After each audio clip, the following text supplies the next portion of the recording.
Sunday म्हणलं ना काहीतरी स्पेशल झालंच पाहिजे. चला छोटे छोटे समोसे बनवू.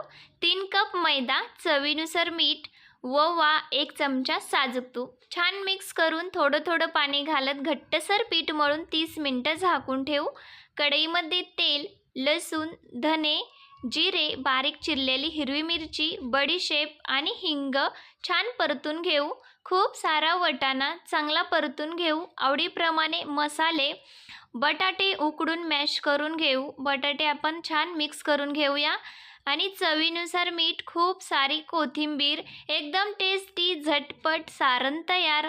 आता आपण पीठ मळून घेतलेलं आहे, त्याच्या छोट्या छोट्या गोळ्या बनवून घेऊ आणि एक पुरी तयार करू. एका पुरीपासून 2 छोटे छोटे समोसे तयार करू. या पद्धतीने सारण भरून घेऊ. झटपट एकदम टेस्टी जबरदस्त समोसे तयार. खूप छान झालते. एकदा नक्की बनवा. धन्यवाद.